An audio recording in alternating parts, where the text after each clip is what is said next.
Today I want to talk about Jackson State and HBCU's college football and all that's coming up after the bumper. Don't be cornering me.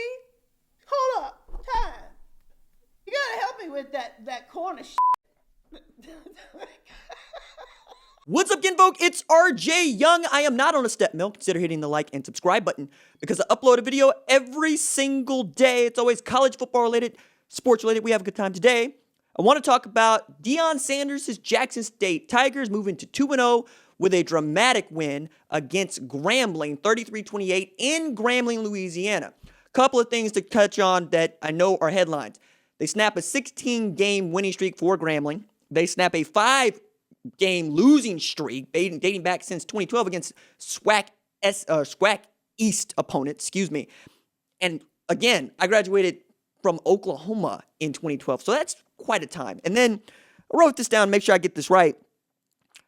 After they get this fumble recovery with 1:04 left to play and then go get a W, goodness me, that means they're 2-0, which means that they're halfway to their win total for like the 2019 season. They went 4-8, and they've been 23-44 since 2014, and they're really riding just about three guys offensively into doing this. One of them, of course, is Deion Sanders, who is the highest rated commit to Jackson State ever and the son of one Deion Sanders. But another Jalen Jones, who had 222 yards of all-purpose yardage in this game. And then the one that you probably need to focus on is Tyson Alexander. Tailback went for 184 rushing yards on 17 carries.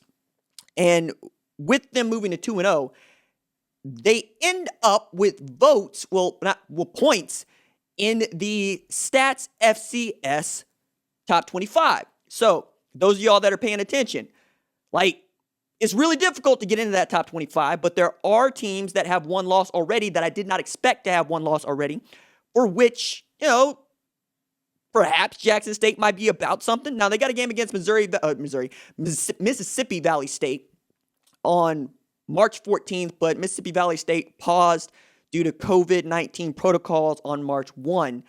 But I'm just going to go ahead with this, right? At number 25, you got UIW, and then receiving points and or votes, right? You got VMI, Idaho, Southeast Missouri State, and then Jackson State. So they're right there. They moved to 3-0. Perhaps we'll see Jackson State ranked inside the top 25 for the first time in ever. But when you look at the teams at the top, James Madison 3-0, Weber State 1-0, North Dakota 3-0. UNI is 2-1. North Dakota State is 3-1. Nova's 1-1. Nichols is 3-0. Nichols has been destroying people. South Dakota State 2-1. Kennesaw State is 1-0. And then Southern Illinois at 3-1, and all they did was go get a W against the North Dakota State team that hadn't lost in 39 previous games. Had to go back to November 2017 for the last time the Bison had lost a game. So now we're in this space where you have lots of folks around the Jackson State community wearing the I Believe stuff. They are about it. They want you to know that this is going to be the beginning of something worthwhile and awesome. I'd like to see it. At Monique voice, I would like to see it because I still have some reservations about this team and this program, and I am all for being proven wrong. My man Javion has been on the Jackson State bandwagon from the jump, and he is waiting on me to say I was wrong, but I'm going to need them to win the SWAC title for me to do that, right? To win the SWAC title, make the FCS playoffs, then tell me you're about something.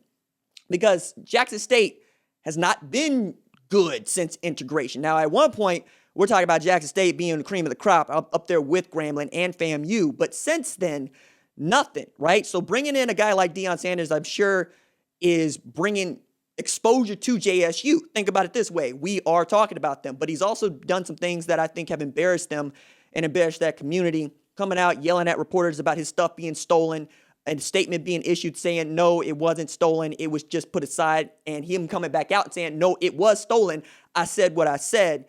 That's not how they wanted to go about doing their business there. But if you keep winning, people are likely to put that aside. I still want to actually point to running water's an issue in Mississippi, and they didn't have any at that stadium to start the season. So while we got folks that are out here telling us how great Jackson State football is, can we get some water in Mississippi? Can we get some plumbing?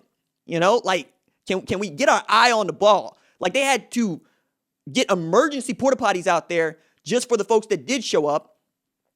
But all that can be put aside for the time being, and I understand that y'all want to be able to just crow about HBCUs.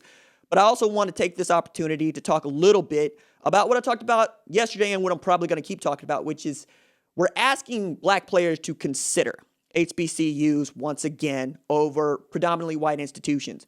Think about a 5-star, which is the top 0.1% of players, picking a place like Jackson State over a Texas, Alabama, Ohio State, Oklahoma, Florida, Florida State, whatever it is that you think your PWI is, predominantly white institution, as opposed to an HBCU. But the reasons for picking that place is because of a shared set of codes, shared set of values, and understanding that just isn't out in America right now, right? And may not be there in my lifetime. I put it this way. To go to an HBCU right now is to play a full division under the FBS, to play in smaller stadiums with worse facilities, but it is no different than, I think, being a black man in America. You understand you're starting at a disadvantage as opposed to an advantage in a sport where nearly half of the college football players in FBS are black and 70% of the professional football players in the NFL are black. The thinking here being that if you had a critical mass of black players choose to go to HBCUs, whether it be Alcorn State, Jackson State, Hampton, or Norfolk State, that you would see the balance of power in college football shift to them because that is where the talent would go. You're asking kids at 17, 18 years old to be revolutionaries. And I don't know that you always understand that. You're asking them to put themselves in a political position. I would go along with Angela Davis on this and say the personal is political, but also that this is going to be their legacy at 17. Like, this is what they're going to stand for. This is whom they're going to be about going forward. Whereas once you get to the NFL or you get where you're going, it's real easy to tell a 17-year-old, 18-year-old kid he should be going to an HBCU when a lot of the folks that are asking for this didn't go to HBCUs themselves, myself included. That's why I'm also being real about it, right? Like, Darius Leonard is the dude that made it out of South Carolina State in, the last 25 years. We got to talk about Tariq Cohen being the dude coming out of A&T. Like, I don't think you understand. And I think most of the players don't want to put themselves in that position. I don't blame them for that because the revolutionary business, it is not for the faint of heart. You get found out real quick whether you about this or not. And this becomes what you are talking about full stop all the time.